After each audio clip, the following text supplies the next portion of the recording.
Bienvenidos a la Ateneo de Madrid, a la Sala Larra, este espacio que hoy tenemos para la agrupación Ángel Garma. Mi nombre es Alfonso Gómez, dirijo la agrupación Ángel Garma junto a Belén Rico, que está aquí con nosotros. Y hoy, bueno, es un día para nosotros muy especial.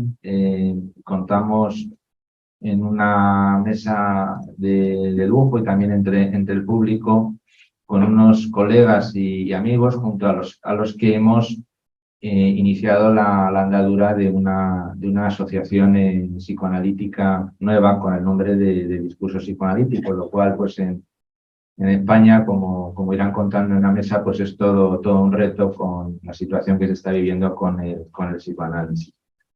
En la mesa van a intervenir, está con nosotros Marcelo Edwards, que es el presidente de la asociación nueva que se crea, y a su lado está Rosa Navarro, Mariana Leiner, que es vocal en la asociación, Alejandro Pinato, que está con todo el apoyo tecnológico, pero que también es el secretario en nuestra asociación.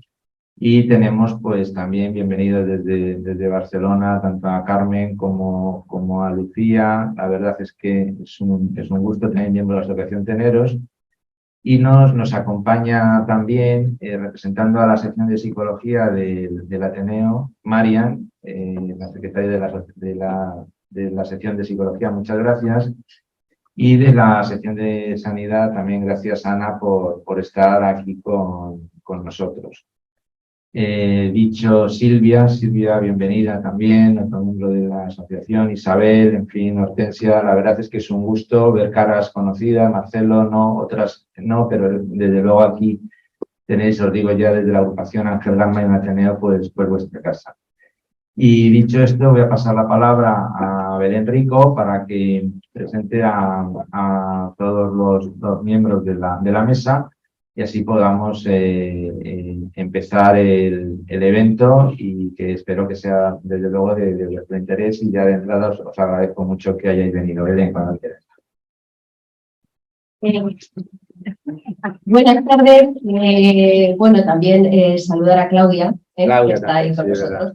Estaba buscando una felicitación que quiero compartir con todos, porque en realidad la felicitación es para la nueva andadura de la asociación. Es una carta que hemos recibido de la Asociación Psicoanalítica de Madrid, que estaba invitada a compartir con nosotros este acto. Y entonces no pueden por motivos laborales, pero nos han escrito diciendo: os agradecemos vuestra invitación, que por cuestiones de trabajo no podemos asistir al evento, pero que no obstante la Asociación Psicoanalítica de Madrid desea a esta asociación psicoanalítica que inaugura su andadura en el psicoanálisis coseche importantes logros para nuestra disciplina. Un fuerte abrazo, Mercedes Puchol, la presidenta, y María Luisa Vidania, la secretaria. Bueno, con todo esto, en la mesa va a comenzar a hablar Marcelo Edwards. Por supuesto, toda la mesa está conformada por psicoanalistas. Tanto Alejandro como Marcelo como Mariana vienen de Barcelona, pero bueno, nuestra querida Rosa Navarro viene de Tarragona. Bueno, pues pasamos la palabra a Marcelo cuando quieras. Bueno, ¿se escucha bien aquí? No.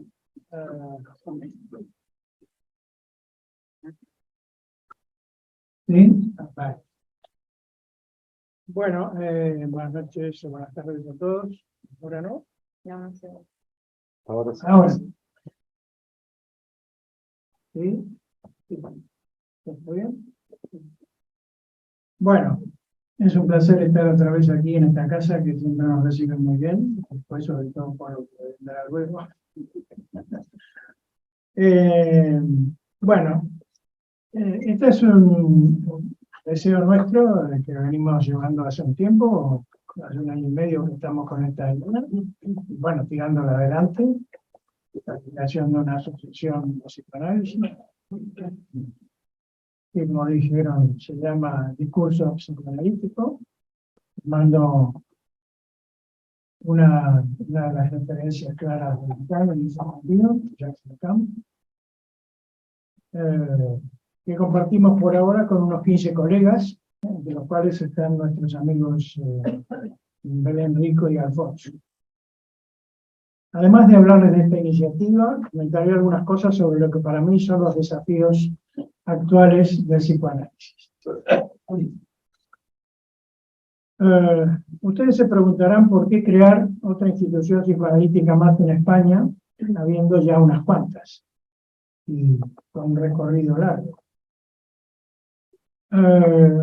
Lacan, en su proposición, entendía que la escuela que fundó, allá por 1967, en Francia, la escuela freudiana de psicoanálisis,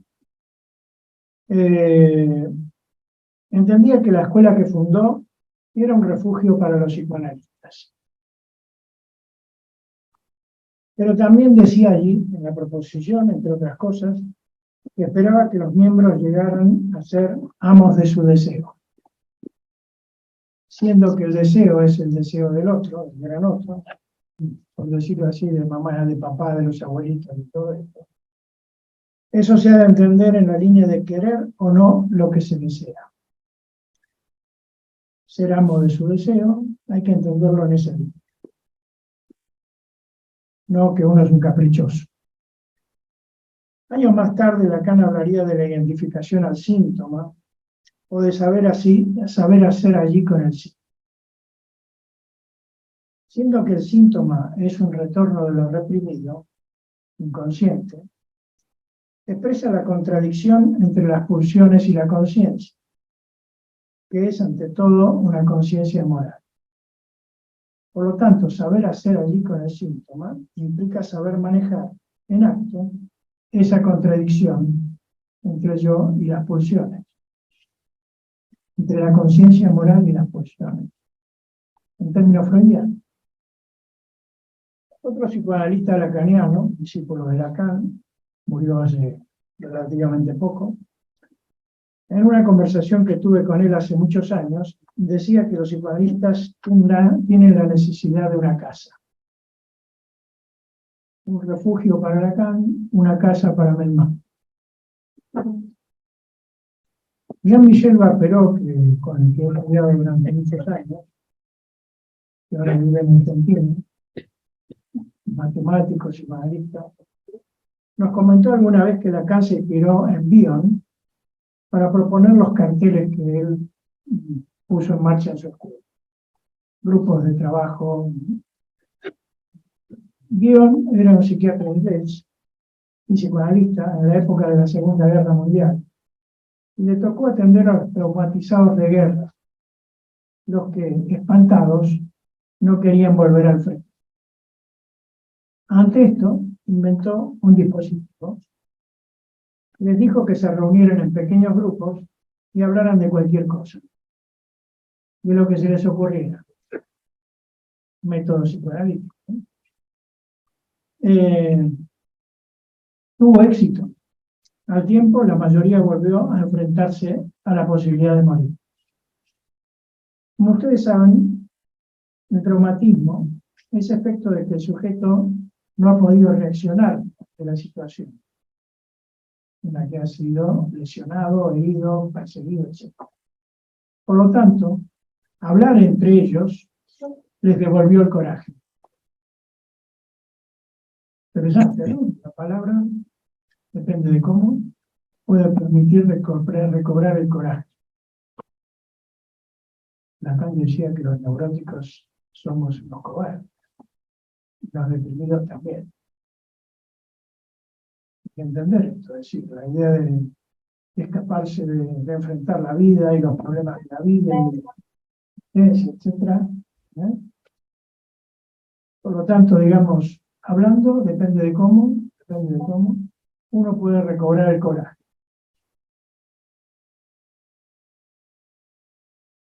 El asunto es por qué los psicoanalistas necesitan recobrar el coraje. Si Lacan propuso los carteles sobre esa base, agregando la función del plus-un, del 1+1, en función del aporte del freudiano de psicología de las masas, era porque era consciente de la angustia o el horror que tienen los psicoanalistas cuando se han de enfrentar no solo a la castración por el padre, sino a lo imposible de inscribir, la muerte subjetiva que implica el incesto con la madre, el horror ante la castración del otro y ante la propia. Les angustia a los psicoanalistas su propio psicoanálisis, la práctica del psicoanálisis, el no saber teórico y práctico.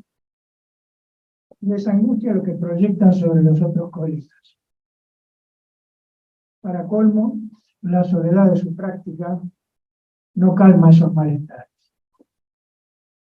Les angustia la solución a estos problemas está en el pasaje de la intención de la cura psicoanalítica a la extensión, lo que Lacan llamaba el pase.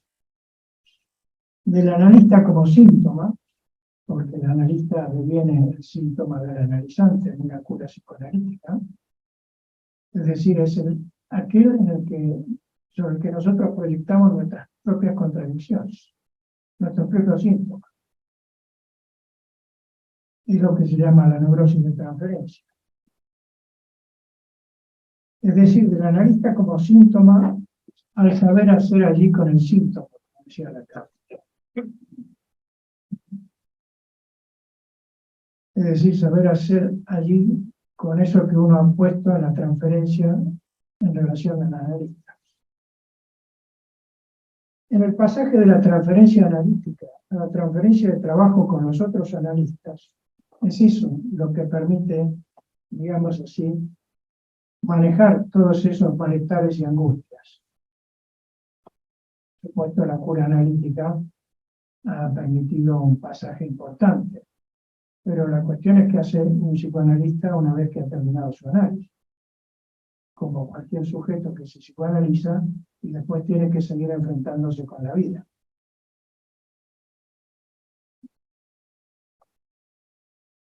El poder trabajar, mantener un lazo de trabajo, la transferencia de trabajo con otros psicoanalistas, da coraje para actuar, para hablar, para escribir en nombre propio, y es algo esencial para sostener el deseo del analista en las curas. Personalmente no concibo a la asociación psicoanalítica como un refugio o un hogar para los psicoanalistas, sino como un instrumento, un medio para intercambiar con los otros psicoanalistas y con los referentes intelectuales, culturales, científicos, sanitarios, educativos y sociales de su tiempo. Ahora bien, todo esto es conocido y compartido por los psicoanalistas que son miembros de otras asociaciones. Por lo tanto, cabe responder a la pregunta de por qué otra más y por qué esta en concreto. En primer lugar, nos parece importante que sea una asociación española, sin ninguna dependencia con otras asociaciones francesas o de otra nacionalidad. Queremos intercambiar con todas las que sean posibles, pero no depender de ninguna, ni de ningún maestro en concreto. De hecho, tenemos como proyecto solicitar más adelante nuestra incorporación como asociación a una red, o mejor dicho, a un movimiento que se llama Convergencia. Convergencia, movimiento lacaniano por el psicoanálisis freudiano.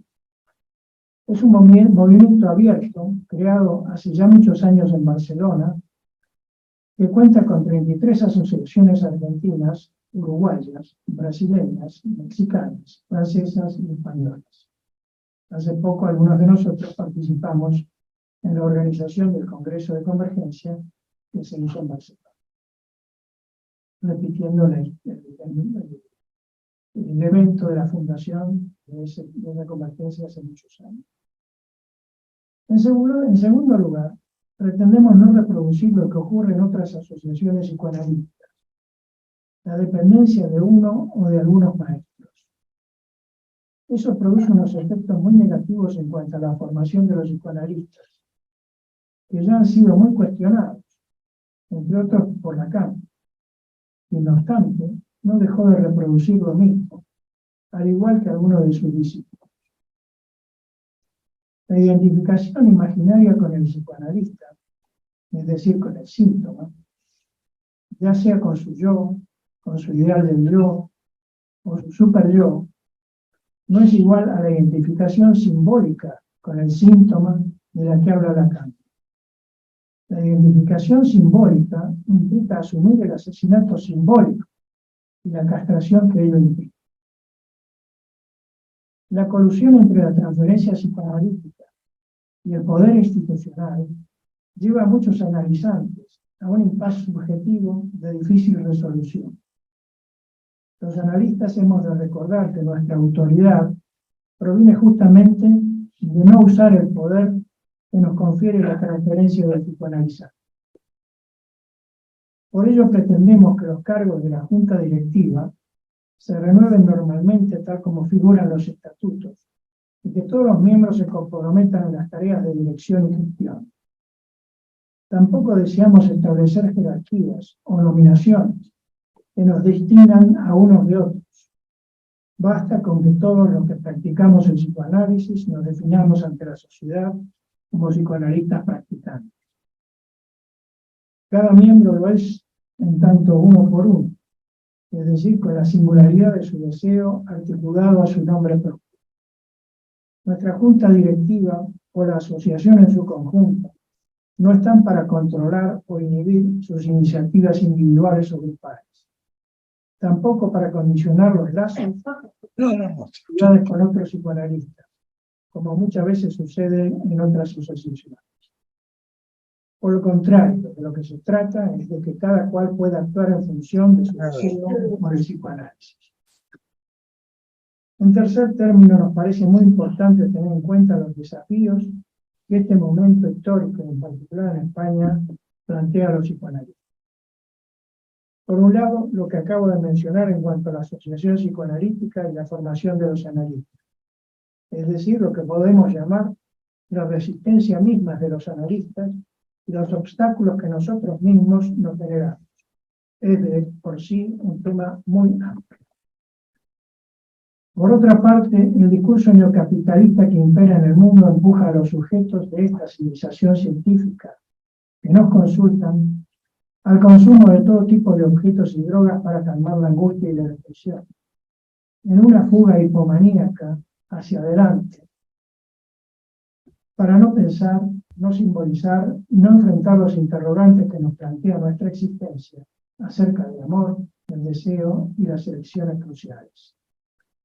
Pero también nos tenemos que enfrentar a los cuestionamientos del psicoanálisis que desde las neurociencias, la psiquiatría biológica y de ciertas orientaciones psicoterapéuticas se hacen respecto del psicoanálisis, en particular desde las cognitivo-cognitivas. El discurso neocapitalista tiende a la división del sujeto que se anula a sí mismo consumiendo de modo impulsivo. Ignora que consumiendo es él quien es consumido por los objetos para engrosar las cuentas del capital. El discurso cientificista hace lo propio cuando deja de interrogarse sobre las teorías que sostiene, y en particular respecto del sujeto de lo inconsciente. Nuestra tarea consiste en mostrar y demostrar que el sujeto no tiene ninguna localización cerebral, sino que se instituye en el lazo de palabra con los otros, y que es él quien opera sobre el cerebro y el cuerpo, que son sus efectores, y no al revés.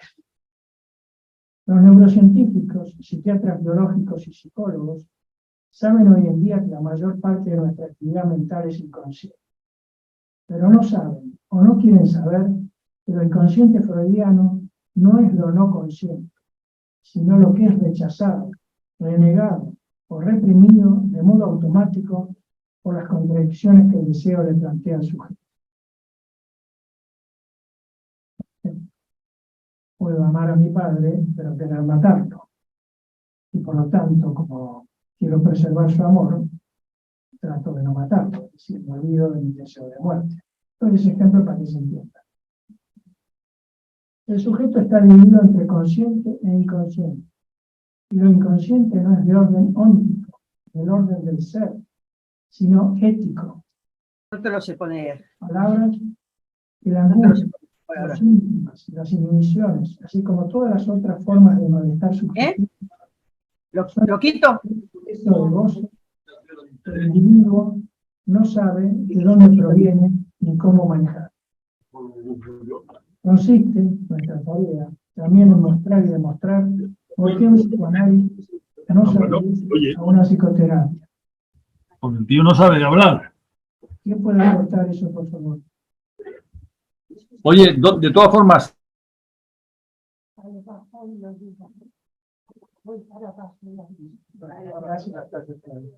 Ya está.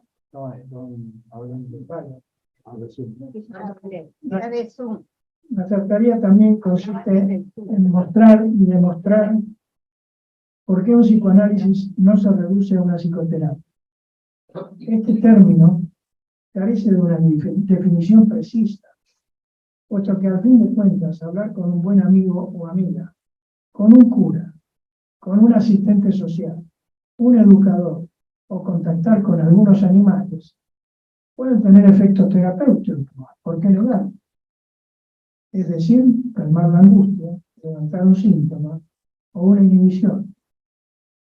Tampoco es lo mismo que un síntoma desaparezca por los efectos de la sugestión, incluso de la sugestión que un psicoanalista puede hacer. Pero eso es muy diferente del efecto terapéutico que se produce como resultado de una interpretación que permite que un sujeto capte lo que de sí mismo está implicado en el síntoma. Esto último suele permitir que el sujeto pueda hacer el duelo por el goce incestuoso y o parricida que está en juego, en las intenciones del voto. generalmente un resultado mucho más estable. Ahora bien, todo esto no es algo que pueda llevar a cabo un grupo de psicoanalistas por sí mismo, solo. Por lo que procuraremos potenciar los lazos con otros analistas, tanto de España como de otros países. Nada más, muchas gracias.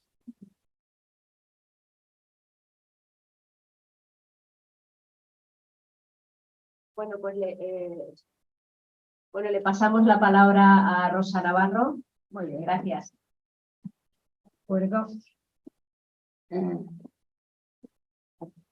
Tengo aquí algo escrito, pero antes quería decir, en relación a lo que ha planteado Marcelo, que efectivamente me ha hecho interrogar de nuevo cómo es que yo acepté formar parte de la asociación, de tu propuesta. Al diván. Al diván, sí, otra vez al diván. Pero me he quedado pensándolo y entonces voy a decir lo que se me ha ocurrido. Allí donde el deseo apunta, yo me engancho. asociación libre. Asociación libre, ¿vale? O sea, no sé, pero mi deseo se enganchó. No sé más, pero eso seguro porque es lo que se me ha ocurrido. Perdón, que no se oye bien si no. Y la otra cuestión es efectivamente que el hecho de estar con colegas es imprescindible, porque es estar como con quien compartes las cosas, con quien te haces los interrogantes, con quien tratas de cuestionar. O sea, esto es importantísimo, ¿no? Y además, como ha dicho Marcelo, entre colegas, ¿no? No bajo un maestro, no auspiciados bajo un maestro, entre colegas. Y la otra cosa es que creo que, bueno, después de tantos años de análisis no somos tan cobardes, Marcelo, porque estamos aquí y vamos a defender el bastión en contra de todo lo que se nos viene, ¿no? Ganaremos terreno, podremos estar en donde estuvimos y no estamos, porque estuvimos en la universidad, ya no estamos más en la universidad, queda a lo mejor una, pero las actividades que hacíamos en la universidad eran impresionantes, los alumnos venían, preguntaban, estaban interesados, podías hacer actividades, interpretación de los sueños, una clase llena, y daban sueños, o sea, hablaban de sus sueños para poner un poco allí en práctica lo que sería, yo cuando analizo un sueño sigo a Freud, ¿vale? Entonces, lo que sería la manera de asociar ellos respecto a todos los componentes y las imágenes del sueño. O sea, estos son los buenos tiempos perdidos, pero bueno, vamos a estar ahí a ver si no nos infiltramos ahí, en algún lugar nos infiltraremos. Bueno, la otra cosa es, otras dos cosas, lo digo porque me ha sugerido, lo de hablar con un cura, ¿vale? Yo cuando tenía 17 años estaba en una crisis de que no creía en Dios. Y entonces dije, tengo que ir a hablar con alguien. Y fui con un jesuita, ¿vale? No me digáis lo que se dijo ahí, porque no puedo reproducir, ni siquiera al salir. Lo que sí sé es que cuando salí ya no creía en Dios y estaba muy tranquila. No tenía mala conciencia por no creer en Dios. Era ateo, ¿eh? Era jesuita. No, era jesuita. Y además fue en un despacho, en una mesa, bueno, bien, tipo como si fuera el psicoanalista un poco, ¿eh? Ahí empecé yo. De ahí, del jesuita a Lacan, ¿vale? Que es lo que voy a retomar. Bueno, lo digo porque como la asociación ya lo hemos dicho que se llama discurso psicoanalítico, pues ya podéis suponer que somos lacanianos. Y cuando digo somos lacanianos, ¿qué quiero decir? Pues quiere decir que hemos seguido la enseñanza de Lacan, hemos estudiado y leído sus seminarios y trabajado y sus escritos, ¿vale? Esto es lo que hace que seamos lacanianos. Mira, ahora se me ocurre decir, somos también freudianos, porque el dispositivo del análisis fue inventado por Freud y aún hoy, después de tanto tiempo, lo seguimos manteniendo, porque es esencial para que sea un psicoanálisis. El dispositivo, ya lo dijo Marcelo, es hable de lo que quiera, de lo que se le ocurra. Y llevando al sujeto que habla a ese lugar donde hablas sin hablar a nadie, que no hablas con intención de decirle a alguien, siempre hablas a otro, pero sin esa intención. Por lo tanto, bueno, es lo que tú decías, ¿no? Antes. Vale. Entonces, ¿qué somos lacanianos? Bueno. Bueno, luego ya lo discutiremos. La otra cosa es que yo considero que mis maestros clásicos han sido Sigmund Freud, a los dos los he nombrado, y Lacan. Y los llamo clásicos para distinguirlos de todos los otros muchos psicoanalistas de los que he aprendido escuchándolos, estudiándolos y leyendo. Contemporáneos de Freud, contemporáneos de Lacan, ¿no? Menos el bagaje que los psicoanalistas hemos seguido. De estos, algunos han sido maestros, pero incluso los que no diría que han sido maestros, sí han sido muy importantes, porque por su manera de pensar, su manera de cuestionar, su manera de plantear lo que había en juego, me atrapaba y me hacía pensar. Y me hacía pensar otra cosa que antes no existía o estaba ausente. Me había hecho pensar en otra cosa que no estaba en el juego del tablero, ¿vale? Me había llevado a otra cosa. También son psicoanalistas para mí muy apreciados. Y además me parece que el legado tanto de Freud como de Lacan para nosotros es un legado del que nos servimos en nuestro trabajo y sobre todo también ahora en esta asociación, es que el psicoanalista debe siempre otear el horizonte de la subjetividad de la época.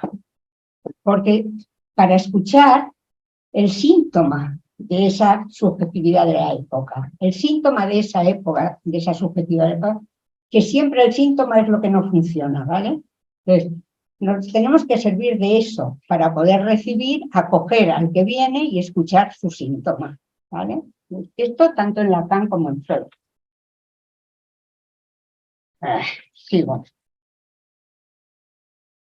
Y de Lacan yo digo que es admirable el hecho de que ha sido alguien que ha abrazado todos los saberes de su tiempo. Todos. Es impresionante. Si te das cuenta, es impresionante. Yo qué sé, la filosofía, la lingüística estructural, la lógica matemática, la topología, la filosofía, bueno, ya lo había dicho. Entonces, indudablemente el psicoanálisis, el instrumento del psicoanálisis es la palabra hablada, que ya dijo Freud que era la cura por la palabra. Seguimos retomando. Y, por lo tanto, si es la palabra hablada, también está implicado el lenguaje, ¿vale? De ahí el aforismo de Lacan de que el inconsciente está estructurado como un lenguaje. Si no, no tendría sentido. Hable usted de lo que quiera, de lo que se le ocurra. Porque esa es nuestra manera, y fue la de Freud, de descifrar lo inconsciente. Y para Freud lo inconsciente era el deseo inconsciente, ¿vale? Eso es importante. Entonces, Lacan, en su movimiento de retorno a Freud, tomó el deseo inconsciente de Freud y pone en juego, en ese deseo, un objeto que lo causa, ¿vale? Hay un objeto que causa ese deseo inconsciente. Ese objeto Lacan lo llamó A, que podemos decir que fue su invención, realmente, ¿no? La de Lacan.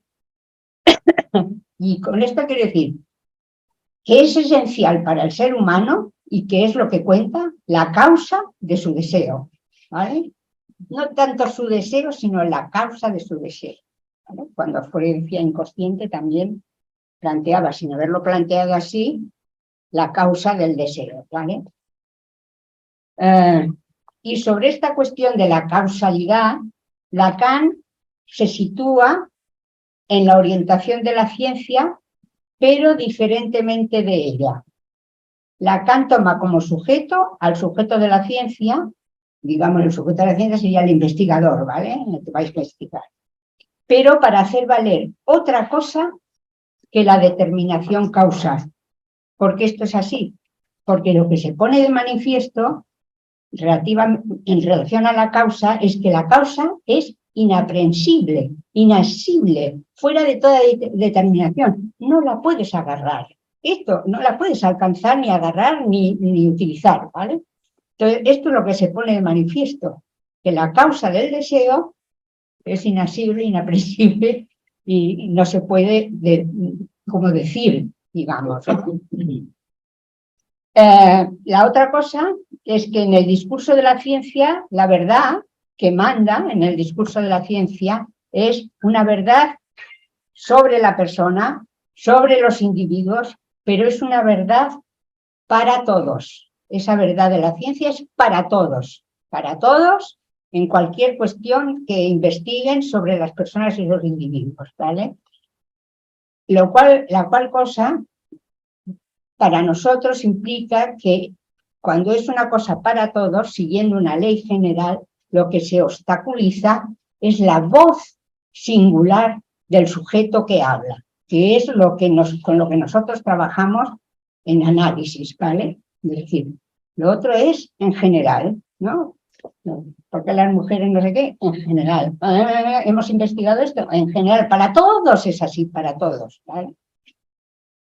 Esto es para diferenciarnos del curso de la ciencia. Estadísticamente hablando. Estadísticamente hablando, eso.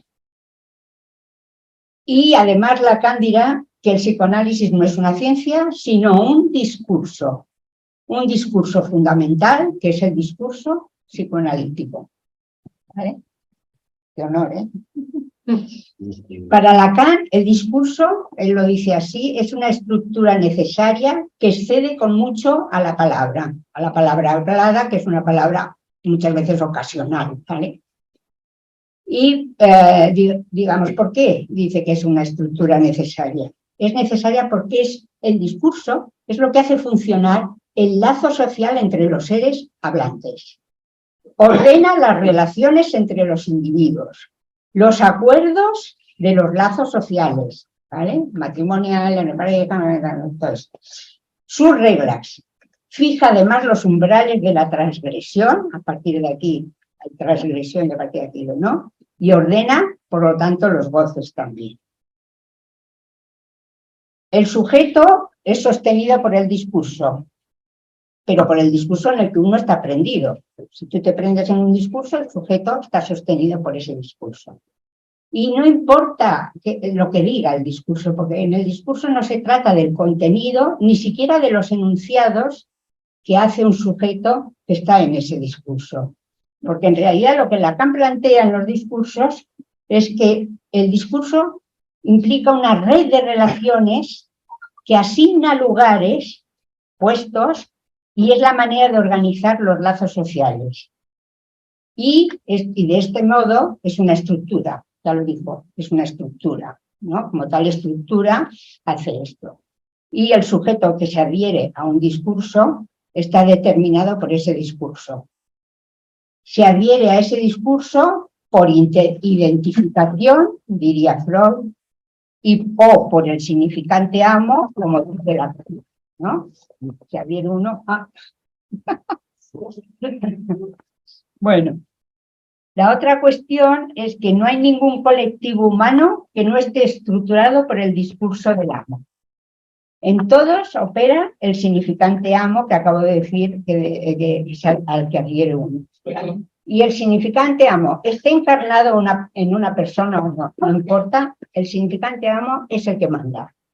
Y vale como principio de orden. Asegura, pues, las condiciones de la vida colectiva de los seres hablantes. Y es amo, el significante amo, en tanto que representa, como dijo Lacan, al sujeto para el otro significante, para otro o otro significante. O sea que el sujeto que habla, el sujeto hablante, es un sujeto determinado porque es un sujeto representado por los significantes, ¿vale? Podemos decir que el discurso del amo es aquel en el que estamos todos prendidos a priori. Tan pronto como hay palabras, se instaura una estructura discursiva que es la del discurso del amo. También nombró algo de esto Marcelo. Los padres, al hablar a sus retoños, transmiten el lenguaje, su lengua y su discurso. Es decir, estos padres son ese otro lugar del lenguaje, lugar del discurso y lugar del que el sujeto, desde que nace en la familia, depende, ¿vale? Esta función específica de este otro, esta función de transmisión de lengua, lenguaje y discurso, esta función específica, confiere a los padres un efecto traumatizante propio de la estructura, ¿vale? No a los padres en sí porque sean, porque no sean, porque no. Simplemente por esta transmisión al hablar, al transmitir la lengua, el lenguaje y el discurso. Digamos que este otro impone sus palabras. Uno las toma o no, pero las impone, es lo que hay.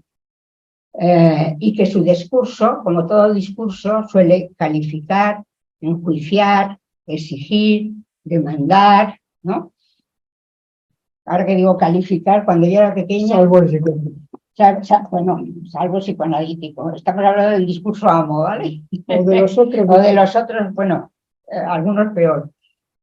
Lo que quiero decir de calificar, yo me acuerdo que cuando yo era muy pequeña, me cogía rabietas con la familia porque decía, pero no me califiquéis. Yo decía, no me califiquéis. Eres no sé qué, eres no sé cuántos, eres no sé qué. Eso es una calificación del discurso de los padres o de la familia. En fin, me parece que lo importante que tenemos que tener en cuenta es que hablar es poner en circulación un goce y es perder alguna cosa. Como la palabra no es la cosa designada nunca se puede alcanzar. El símbolo no es la cosa, la palabra no es la cosa, esa cosa es inalcanzable, ¿vale? Por lo tanto, imposibilidad entonces de que el sujeto recupere el objeto perdido. Imposibilidad para el sujeto de encontrar su complemento de goce que completaría, que vendría a afirmar su ser. La pareja que te completaría, también posible, ¿vale? y también imposibilidad de lo que vendría a dar sentido al significante que le representa. No es posible. No encontrarás el sentido de ese significante que te representa, ¿vale? Es imposible. A esto es a lo que decimos que es la castración simbólica. Este impasse que no te deja acceder y está marcado por todos estos imposibles. Hay otras situaciones de esas donde te dicen que todo es posible o que esto es posible. Nosotros trabajamos con lo imposible, es que es inevitable, y trabajamos con lo incurable también. Ahora hablaré de ello, que es lo que llamamos el síntoma fundamental, ¿vale? Con lo incurable también, ¿no? O sea que cuando recomendamos que vayáis a un análisis, si os vais a enfrentar a lo imposible y a lo incurable, ninguno va a ir. Pero podéis entrar en la asociación, ¿eh? Eso sí es posible. Eso sí es posible. Está bien. Pero gracias a estas imposibilidades, el sujeto siempre va a intentar buscar el objeto, esa cosa, aunque sea eso que le causa su deseo, ¿no? Siempre lo va a intentar, ese objeto perdido, para ver si así no le falta, ¿no? Y justamente intentar esto, porque es lo imposible, es lo que en donde se sustenta el fantasma de todos, o los fantasmas de todos. Los fantasmas del sujeto sostienen ese deseo, ¿vale? Más allá de las imposibilidades, sostienen el deseo. O sea que cada sujeto es sumiso y dependiente de un cierto fantasma, que le determina en sus actos, en sus elecciones amorosas, en su síntoma. Cuando viene alguien, y trabajamos con esto, es así, ¿no? Eso es decir, salir de esa determinación teniendo una relación diferente a ese fantasma o a esos fantasmas que traes, ¿vale? Cambiar esa relación. El fantasma toca además el goce del sujeto. El goce del sujeto lo más íntimo, porque es el goce del cuerpo. El goce está puesto en el cuerpo. Freud siempre manifestó y mantuvo su idea del sentido sexual del síntoma, del enlace entre inconsciente y sexo, de la relación del síntoma al sexo como sustituto de la satisfacción sexual, que así lo planteaba Freud. Es decir, Freud abordó con las pulsiones parciales y la pulsión de muerte lo que en Lacan corresponde a la dimensión del goce, ¿vale? Digamos que para Lacan el síntoma es una modalidad de goce propia a cada uno, el síntoma del cuerpo, ¿eh? Es una modalidad de goce propia a cada uno que no está programada, puesto que es un acontecimiento del cuerpo. Y como el acontecimiento no está programado, sucede, es contingente, ¿vale? O sea, no está programado en el sentido de cuando uno quiere, viendo la historia, buscar los puntos de programación para que ese síntoma ya... No es eso, ¿vale?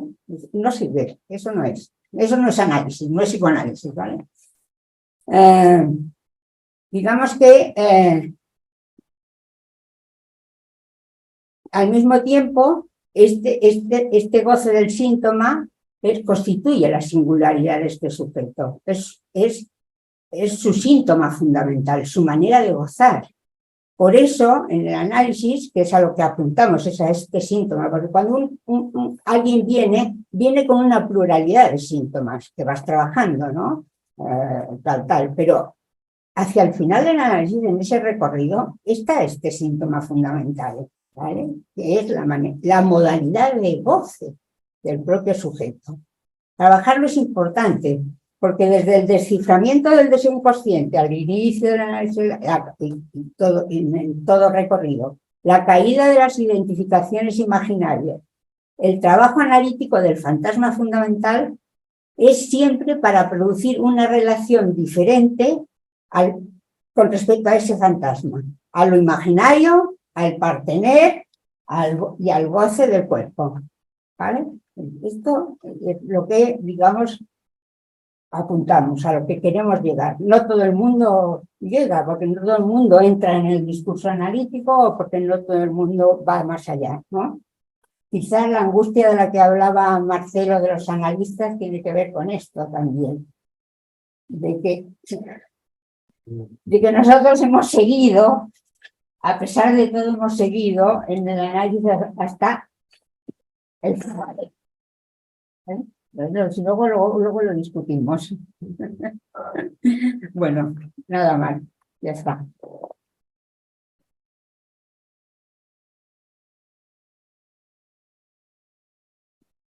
Bueno, pasamos la palabra a Mariana Leisner. Hola, buenas noches. Bueno, yo seré breve.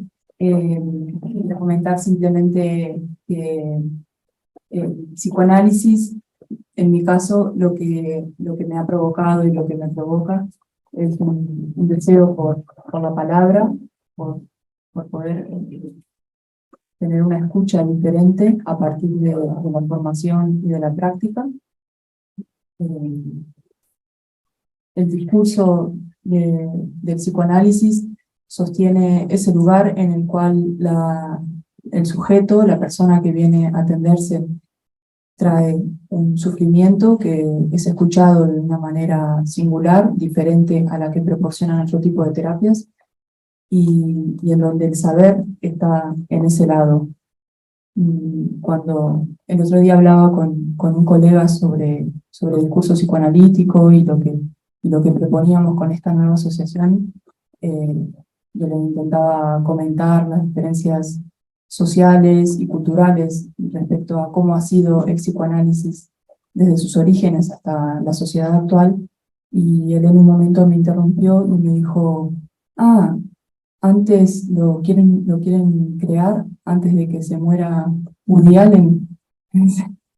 Es algo que en el momento me hizo mucha gracia, y creo que tiene parte de razón en el sentido de esos personajes, sobre todo de las primeras películas de Woody Allen, en los cuales las mujeres sobre todo, pero también los hombres, se expresaban muchas veces con el psicoanalista, también con otros personajes de la película, y lo que importaba en esos diálogos no era lo que le decía el psicoanalista, era lo que pasaba cuando ese personaje hablaba, y era el deseo que provocaba. Hay una película que se llama Aquí la tradujeron como La otra mujer, en donde la vecina se queda escuchando a través de la puerta, de la pared, lo que cuenta esa otra mujer que se atreve a hacer análisis, y los cambios que se producen en la vida del personaje a partir de ese atrevimiento, ¿no? Como decía Marcelo, ese animarse a plantearse otras preguntas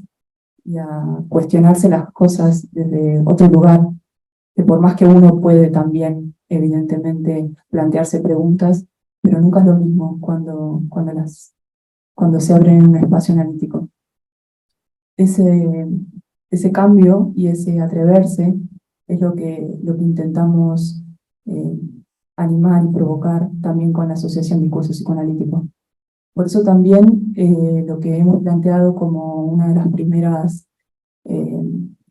producciones o actividades es justamente el seminario sobre la dirección de la cura, que en esta primera época la haremos por Zoom, porque todavía no tenemos un local, aunque más adelante seguramente que con los cientos de socios que tendremos podremos alquilar. De momento será por Zoom, una vez al mes. Una aquí y otra en Barcelona, 2 salas. Exacto, 2 salas. Ya acordaremos los detalles. Y será casi todos los meses, será lunes, pero hay días que caen miércoles, y no sé si hay algún viernes también. Un solo día el miércoles. Un solo día el miércoles, vale. Es una vez al mes. En la web, que es discurso-psicoanalítico.com, está todo el detalle de cada uno de los encuentros. Cada encuentro será trabajado principalmente por un psicoanalista. Un caso basado en un caso, siempre articulado con la teoría. Y bueno, es cierto que somos lacanianos, aunque también me acuerdo de una frase de Lacan que decía: vosotros sois lacanianos, pero yo soy freudiano, ¿no? Claro. Y de alguna manera es es este respaldo que siempre tenemos. Entonces, os invitamos a todos a formar parte de la asociación y a comenzar también con el seminario que empieza ahora en octubre. Muchas gracias.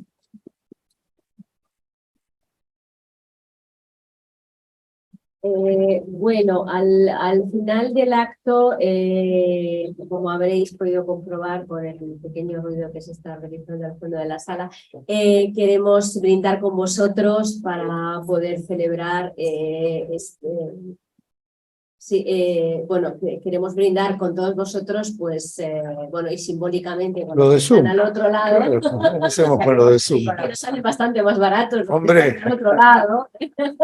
Se pueden descorchar una botella de champán, ¿eh? Totalmente. Bueno, pues al final brindaremos. Pero no obstante, tenemos todavía un ratito, mientras ellos lo preparan, tenemos un ratito para hacer preguntas. No sé si habrá alguna persona al otro lado que quiera hacer preguntas o alguien. Silvia, por favor. Bueno, como miembro de discurso psicoanalítico, creo que es importante hablar del estilo de la ética del deseo del analista, que es lo que sostiene un análisis. Lacan dijo que el discurso es improferible, pero pero dice que la única manera de poder abordar es a través de la palabra. Diría que lo importante de lo que plantearon tiene que ver con la pérdida del origen y sí con la transmisión. Porque lo que hay es la de perdido. Entonces, en ese sentido, Lacan es muy taxativo, dice justamente qué es lo que diferencia la cura de otras terapias. Bueno, que tienen determinados ritos, que llevan a cabo determinadas normas estrictas, y dice a los interlocutores, si haces esto, tienes las garantías que tendrás cola en la puerta. El psicoanálisis es otra cosa. Y me parece importante, en relación a la religión, Lacan, al final de su obra, dice justamente... El micrófono. Al final de su obra, termina marcando que él no puede decir lo que es el psicoanálisis, lo que sí cree en él, y eso lo dice en la Entonces, me parece muy importante la cuestión de que se establezca una asociación como el curso psicoanalítico, en la cual lo que prevalece es la relación entre pares, el lazo social. Bailar juntos el mismo ballet. Como dice Lacan, si no bailamos juntos, estamos locos. Y esto me parece muy importante, porque esto abre, en relación al síntoma, como el analista en la mitad del síntoma, introduce el discurso donde hay un significante que no hace cadena, que es el S1, y permite, digamos, el que se produzca la rueda de los discursos a través de la enunciación, tanto siendo el analista parte del síntoma, es parte, digamos, de esa enunciación. Y simplemente marcarles, o de mí, ¿no? de la experiencia, La diferencia con la ciencia es un punto, porque la singularidad de cada sujeto no alcanza con decir el uno por uno, porque la medicina también hace eso. Y hay un plus que tenemos que dar cuenta. Y tenemos que dar cuenta entre otros. El porqué no del refugio, Marcelo, que vos hablabas, creo que sí, no es refugio, porque justamente de lo que se trata, le but er, que los engañados, los incautos yerran, y en el errar por el mundo se van produciendo. Entonces, justamente no es refugio. Podemos dar la palabra al público, ¿no? Sí, claro. Si quieren. Claudia. Bueno, ¿hablo yo? Sí. Bueno, en principio, gracias por cada uno de los que fueron diciendo. Me parece que nos tocó en alguna fibra a los que hemos, digamos, tenido la valentía de desafiar, ¿no? Ver qué es lo que pasa acá para mantener de alguna manera vigente el psicoanálisis. Todos hablaron de alguna forma u otra respecto de la importancia del lazo social entre los analistas y rescatando la cuestión de la paridad. Me preguntaba si no es tan importante la paridad como también contemplar la disparidad, ¿no? O sea, reconocernos como iguales, pero también reconocer, digamos, lo diferente en los estilos de cada uno, en la forma de leer de cada uno, en la posición a sostener respecto de su lectura, bueno, en fin, las particularidades que nos hacen distintos, y que justamente ahí está lo rico del asunto, ¿no?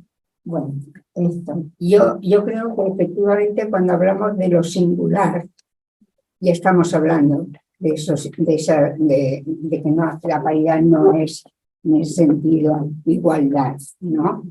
Hablamos de lo singular con el analizante y hablamos de lo singular también en cuanto que yo creo que cada analista trabaja con su propia modalidad de intervenir, ¿no?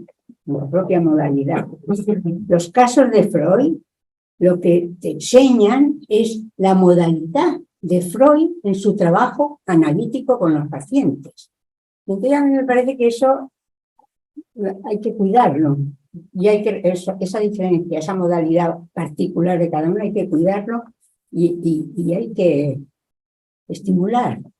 Porque cuando somos jóvenes nos angustiamos porque no sabemos si tenemos una modalidad, no sabemos, nos complicamos aquí. Un par de palabras.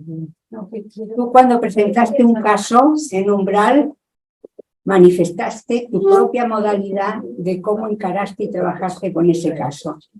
¿Te acuerdas? Sí. Vale. Bueno, usando un lenguaje un poquito más, queriendo que se me entienda la pregunta que voy a hacer y que personas no tan metidas en el ámbito psicoanalítico, etcétera, entiendan de qué se trata. Yo me he dejado psicoanalizar años y años. Me he dejado. ¿No te has psicoanalizado tú? No, me he dejado porque mi primer lenguaje es el alemán. Muy bien. Sich psychoanalysieren lassen. ¿No? Sí, exacto. En ese sentido. Es decir, que he ido al psicoanalista. Y por otra parte he estudiado, cuando estaba estudiando, aparte 2 años psicoanálisis en forma de seminarios, ¿no? Entonces, el psicoanalista, según mi criterio, ¿no? Yo justo el psicoanálisis no lo he practicado en la terapia, ¿no? Siempre ha sido algo más leve. El psicoanalista tiene que contrastar con otros psicoanalistas sus casos, para estar seguro de que no se autoengaña, de que no le engaña. Digamos que le viene al psicoanalista, le viene un mogollón de datos de una persona, de sentimientos, de sensaciones, de padeceres, etcétera, y él lo único que tiene en principio es que intentar ayudarle. Entonces, para estar seguro de que no hay una transferencia que le lleva por mal camino, siempre se ha controlado en forma de que la asociación tuviese, o sea, el juntarse tuviese, le diese entidad y calidad a la terapia, ¿no? Entonces, en ese sentido, vuestra asociación, ¿qué aporta? Nuevo, digamos, solo quiero Nuevo,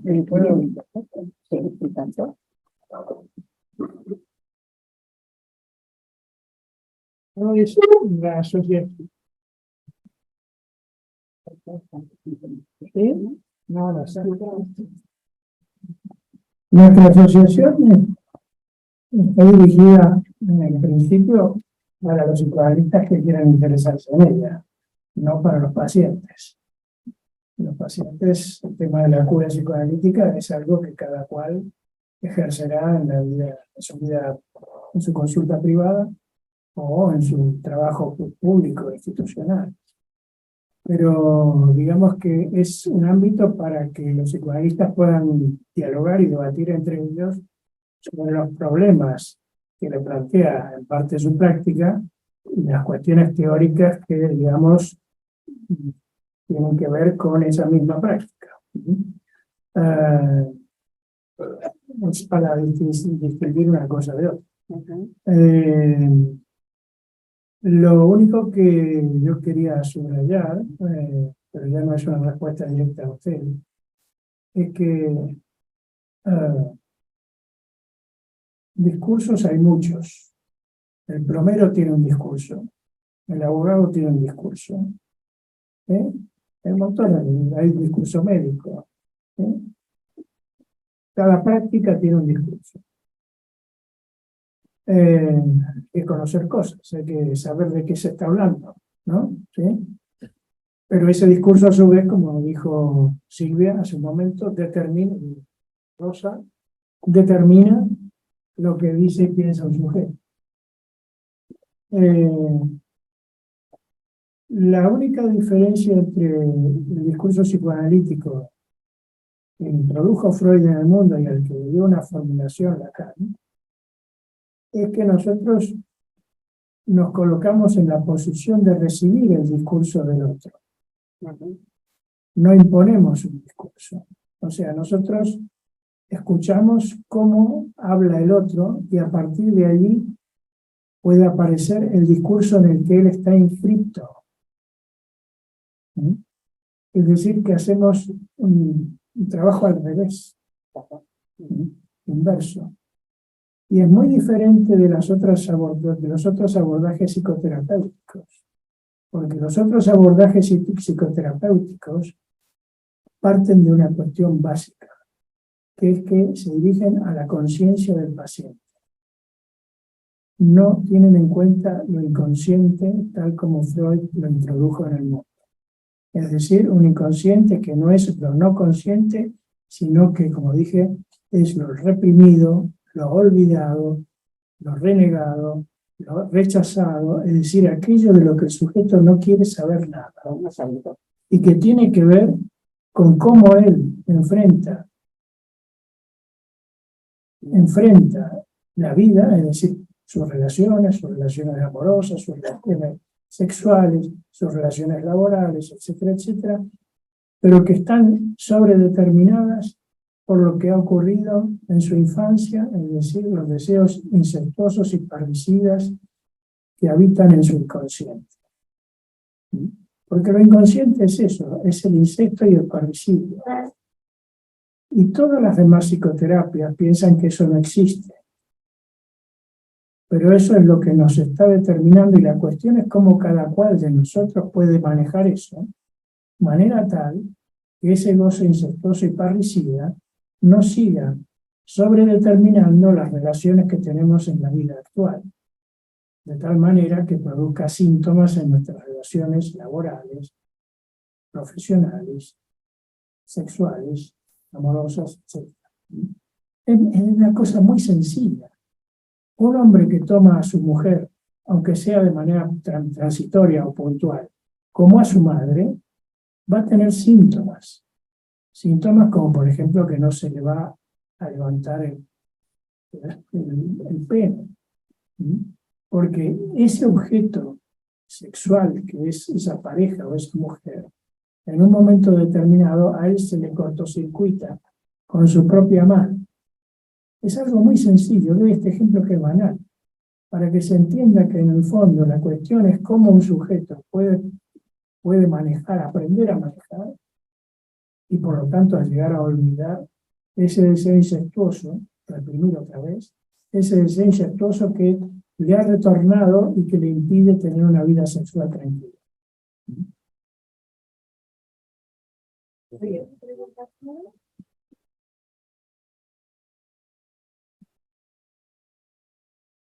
Encima deja todo tirado.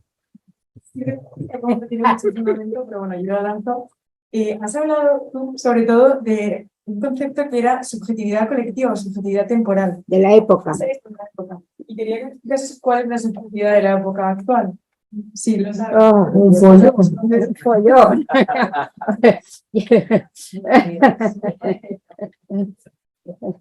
Bueno, mira, lo que se me ocurre ya decirte es... Ahí, el otro.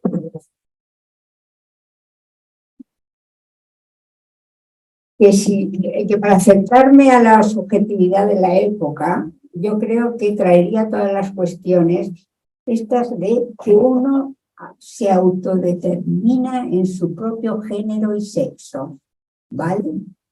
Él dice, yo me siento mujer. Bueno, como el soldado este, que era para que le dieran puestos, ¿no? No le dieron la noticia. Quiero decir que esto para mí es ejemplo de los síntomas de la propia subjetividad de este momento, que no importa quién puede ser lo que quiera en este sentido, ¿vale? Me parece que esto es importante, lo primero que se me ha ocurrido. Que alguien puede creer o imaginar. Eso. Que no es lo mismo. Sí. A mí me parece que es una pregunta muy pertinente, Sí, porque justamente es lo que le da también sentido a la asociación, porque de hecho trabajamos y esperamos seguir trabajando con la subjetividad de esta época. Entonces, para poder escuchar esa subjetividad, podemos basarnos seguramente en creaciones artísticas actuales. No sé, pienso en la escritora argentina Dolores Reyes, que escribe sobre personajes populares actuales, en Annie Ernaux también, bueno, ya es un par de décadas más atrás, pero creo que todavía sigue siendo vigente. En el cine actual hay muchísimas películas que tienen muchísima vigencia, incluso en usos de lenguaje bastante más masivos, como pueden ser las redes sociales, la forma de presentar el sujeto a través de Instagram, de TikTok, la inmediatez del mensaje, y hasta, ¿por qué no?, en las paredes de los lavabos de los institutos, donde también los jóvenes dejan sus mensajes, en las notas, en todo tipo de expresividades que muchas veces nos sorprenden, y que eso es lo que hace también que podamos ver que el psicoanálisis sigue siendo vigente y se renueva con lo que pensemos de nuestra época. Gracias.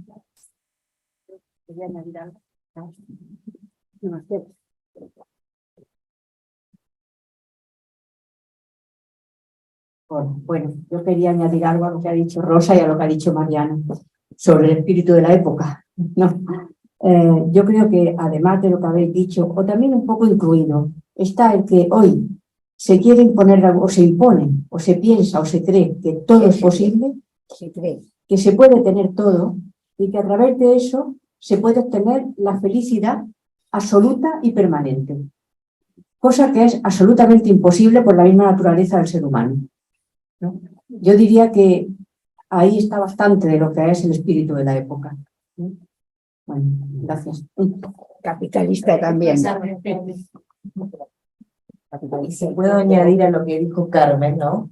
El tema de, que también me parece que es una cosa que mencionó Marcelo, de intentar todo se puede, a partir del consumo sin fin de objetos de usar y tirar, ¿no? Esto sería, también me parece bastante significativo de la época.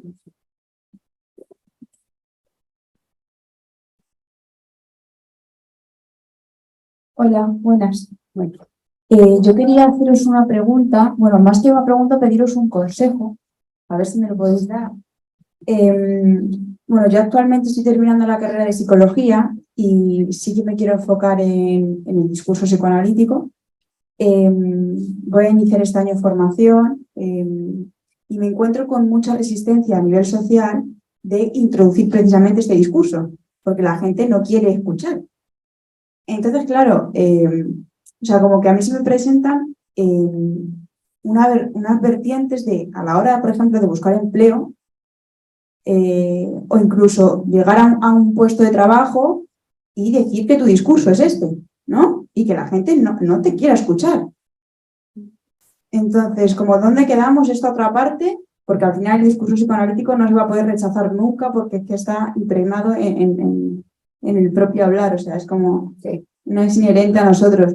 Pero yo os pido esto, ¿no? Como consejo a gente que lleva años en esto, cómo introducir las nuevas generaciones este discurso sin esa resistencia, esa barrera, ese rechazo.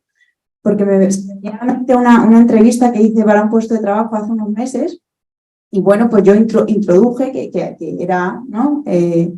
Orientación psicoanalítica, que bueno, me gustaba leer este tipo de cosas y no me echaron a patadas del sitio, pues de milagro.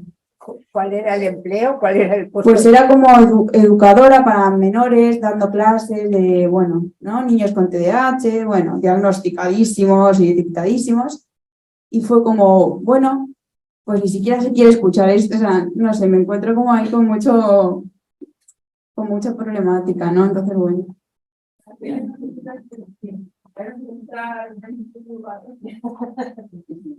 Sí, la verdad es que tal y como lo recogen varias. Vale. Un pequeño detalle en relación a todo lo que nos ha hablado, sobre todo de lo imposible, que el espíritu de la época es también lo que es posible. Exacto, lo acababan de decir. Sí. Porque si se queda uno en solo lo imposible, parece que es el discurso del vacío, y la falta no es el vacío.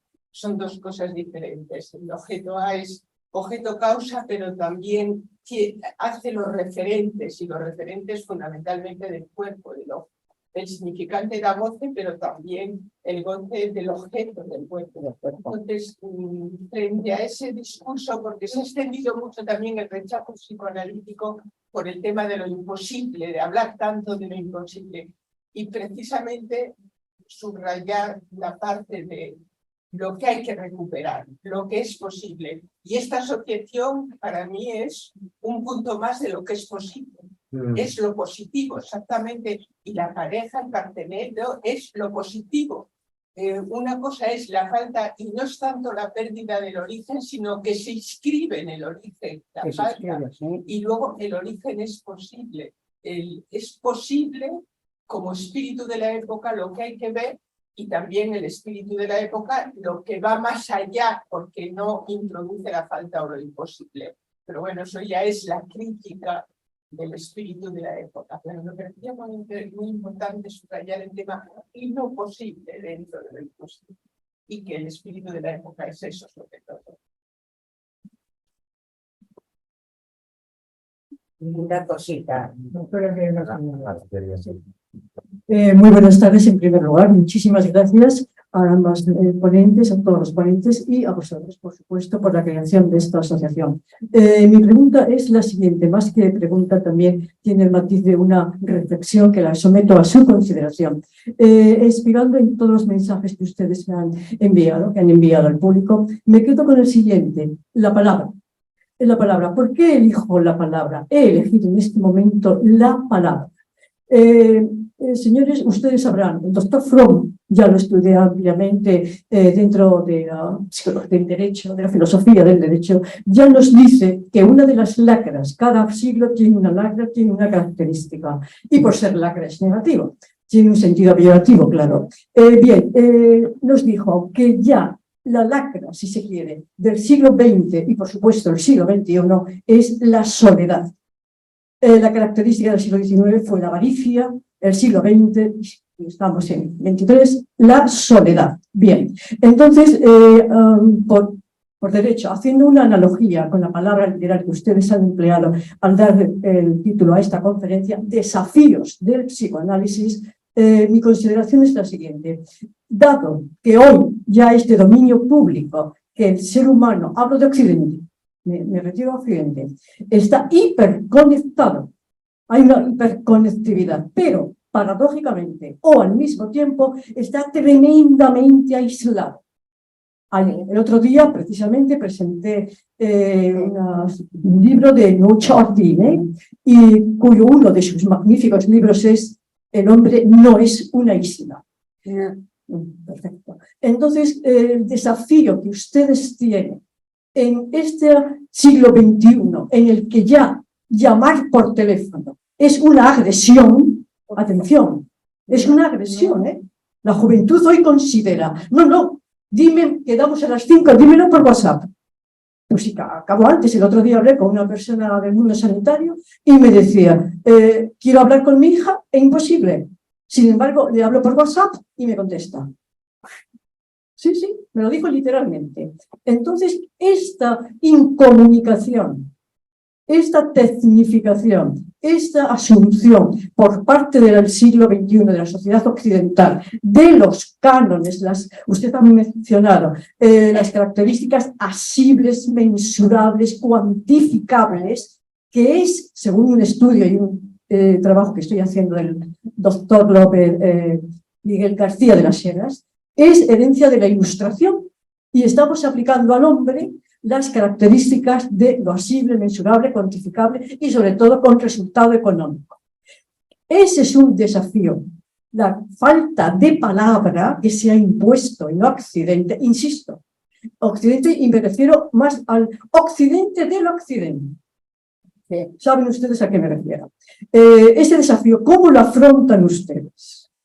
Porque desde el mundo del derecho, grandes problemas, por no decir casi todos, están relacionados con las dificultades en la relación interpersonal.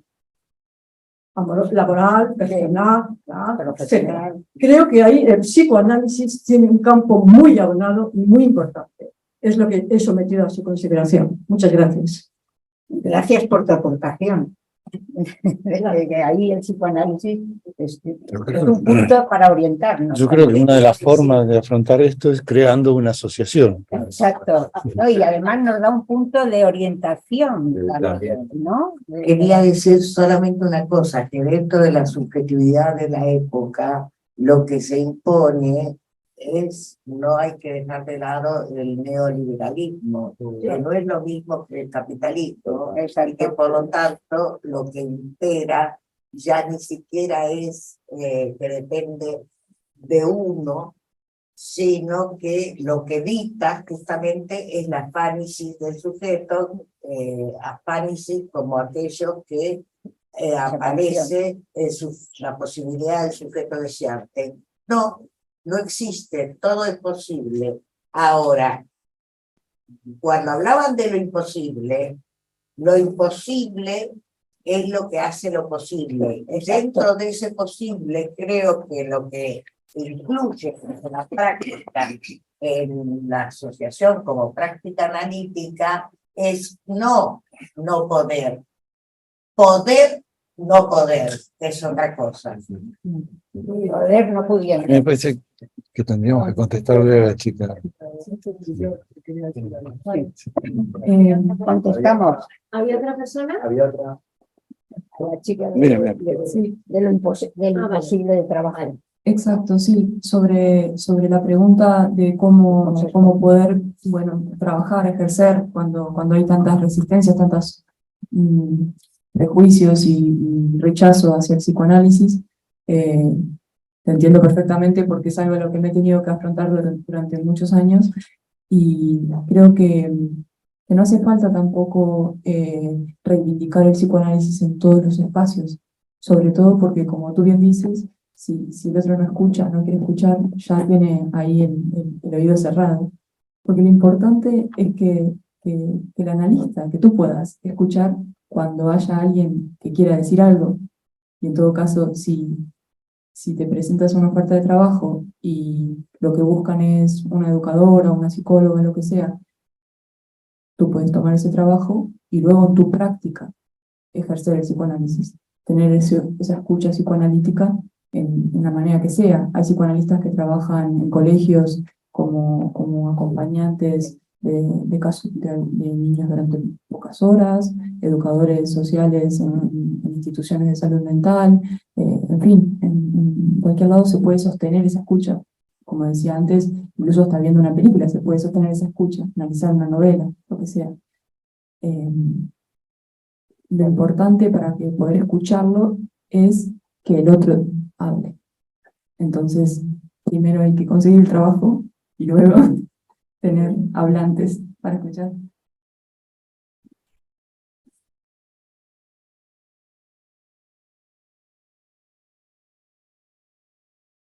La teoría liberadora. ¿Funciona? No. No. Vale, ahora. Generalmente por las esferas dominantes, etcétera, es rechazada. El psicoanálisis no ha interesado nunca a los poderosos, jamás. Ah, sí. Sí. Sí. Bueno, Los primeros, bueno, hace mucho tiempo que los burgueses se psicoanalizan. sí, ellos sí, por el tema del poder. También, Jordi Y ese Pujol se psicoanalizaba. ¿Con vos? Estoy entrando en el tema de la desigualdad económica, la economía, que solamente la gente con dinero puede tener una terapia de ese tipo, etcétera, que de alguna forma, yo sé que, por ejemplo, en Suiza, Alemania, etcétera, casi está metido en la seguridad social. La psicoterapia, ¿no? La psicoterapia, sí, la psicoterapia psicoanalítica. Entonces, eso tenemos que tenerlo en cuenta también, que es un hándicap muy grande. Son más baratas otro tipo de terapias, aunque sirvan mucho menos. Y siempre vamos a tener la resistencia de aquellos que nos quieren dominar. Bueno, a ver, yo quería decir un par de cosas sobre... El psicoanálisis no es liberador. La libertad es una fantasía de neurótico. Gracias. Vamos a subirla, pero ya lo Digamos que en todo caso estamos determinados por muchas cosas, ¿no? De la estructura socioeconómica, los discursos, etcétera, etcétera. La cuestión es cómo uno puede manejar eso, o manejarse dentro de eso, es otra cosa. Es como hay que tratar de manejar el barco en ese mar, ¿no?, complicado. Pero en todo caso, digamos, el que puede liberarse es el sujeto. Haciendo eso, ¿no? liberarse, digamos, en el sentido simplemente no de creerse que está libre, sino justamente de conocer más o menos cómo está determinado y a partir de ahí, bueno, maniobrar. Para no sufrir tanto ni hacer sufrir a los demás.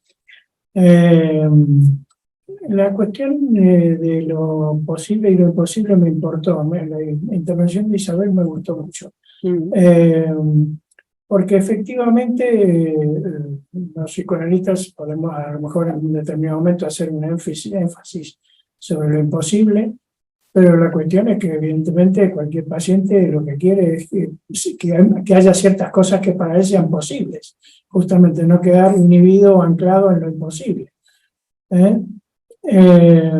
Pero justamente es poder reconociendo ciertas imposibilidades que un sujeto puede hacer posible otras. Y lo que sí es importante tener presente es que nosotros estamos, los psicoanalistas, ocupamos en la cura el lugar de lo imposible.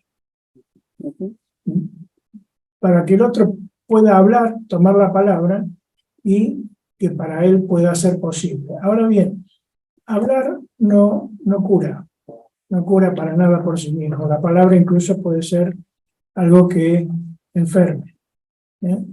Entonces, no se trata de hablar de cualquier manera, ni en cualquier circunstancia, ni de decir cualquier cosa. Invitamos al paciente a que hable espontáneamente y diga lo que asocia. Pero nosotros tenemos una cierta función que consiste en que él, digamos, no diga cualquier cosa.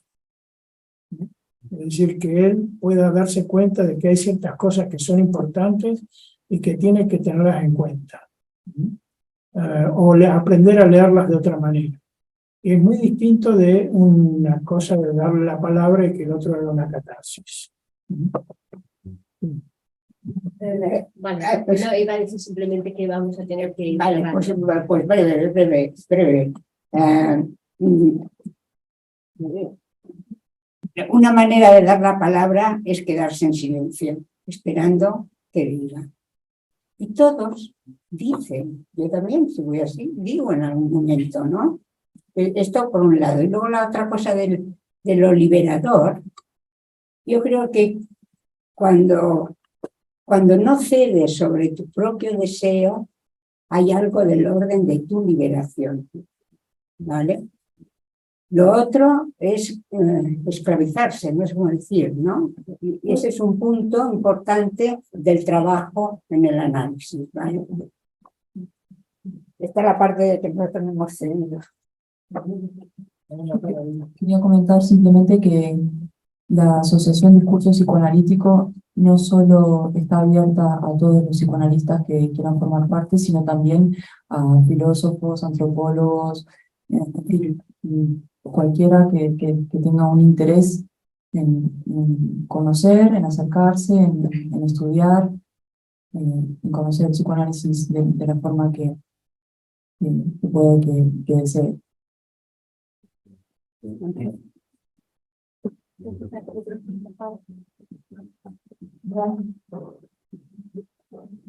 las determinaciones que decía Marcelo, evidentemente se pueden jerarquizar. La determinación mayor es la del lenguaje. Y la resistencia al psicoanálisis es algo que Freud lo tuvo claro desde el primer momento. Lo primero que tuvo claro es que producía resistencia. Eso se ha olvidado del siglo XXI.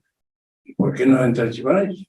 Estrictamente el psicoanálisis no entra. Es decir, produce una resistencia per se, estructuralmente hablando. No hay otra cuestión. Y la resistencia la colocaría en este momento en el plano que hay resistencia a lo simbólico, al lenguaje. ¿Sí? El lenguaje ha caído y ha caído.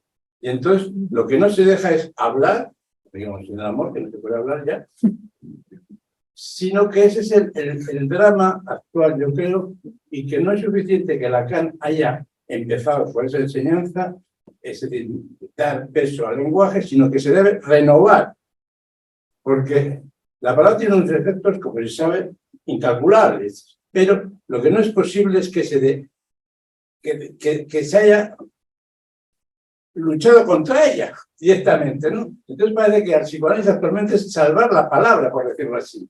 Sí. Salvar la palabra, porque realmente ningún ámbito respeta la palabra, da un lugar a la palabra. Y entonces yo creo que eso nunca se enseñó, y yo creo que a veces hay que decir simplemente que el lenguaje existe, que el lenguaje existe, que es una materialidad. Estamos hechos de ellas, por supuesto, ¿no? Y eso, y hay que tener un respeto al lenguaje. Es un dios, es un demonio. Cuidado. Ya ves. Dar la palabra. Sí, está bien. Un segundo, porque ya deberíamos de cerrar. Si podéis pasar el micrófono. Es un apunte y abundando precisamente en lo que ha dicho el señor Frutos. Justamente lo que hemos dicho antes, he hecho hincapié en ello, el lenguaje, la palabra. Esto es básico. Es que el otro día, justamente contraponiendo a Suárez con Hobbes, Suárez mantiene que el hombre es persona en cuanto tiene el otro, en cuanto tiene palabra. Y yo lo que me malicio, como se dice en el norte, es que vamos a perder, ya no tenemos lenguaje, no tenemos vocabulario, esto se ve en los jóvenes especialmente. Iremos al berrido, al chungo, al gruñido, es una hipérbole simpática, tan solo era esto. Muchísimas gracias. Gracias. Gracias. Bueno, el tiempo se nos ha echado encima. Simplemente, bueno, agradecer a toda la mesa, Marcelo, Rosa, Mariana, Alejandro, Belén. Yo simplemente un comentario, ¿no? De decir, ya que estamos hablando de lo posible, de lo imposible y del deseo. Bueno, hoy se ha hecho posible lo que muchas veces parecería imposible cuando Marcelo, como bien decía Rosa, comenzó a movilizar todo nuestro deseo de esa zona precisamente de lo inconsciente que está ahí. Para mí también junto a Belén, parecía un imposible que pudiéramos tener en el Ateneo, separado de lo que era la propia sección de psicología, un espacio como una agrupación psicoanalítica, también la ilusión, también lo imposible se hace a veces posible, y también el que hayáis venido, pues, como nos has comentado desde psicología, personas no jóvenes, ¿no? Que estéis también interesadas, ¿no? en el psicoanálisis. Aquí en la Asociación Discurso Psicoanalítico, como bien ha dicho Mariana, también está abierta a filósofos a quien queráis estar. También en el Ateneo, en la agrupación Ángel Garma. Daros las gracias por este encuentro. Ahora podemos tomar un vino juntos y seguir charlando. Gracias, Rosa, gracias, Marcelo, gracias, Mariana, gracias, Belén. Y aquí tenéis vuestra casa. Gracias a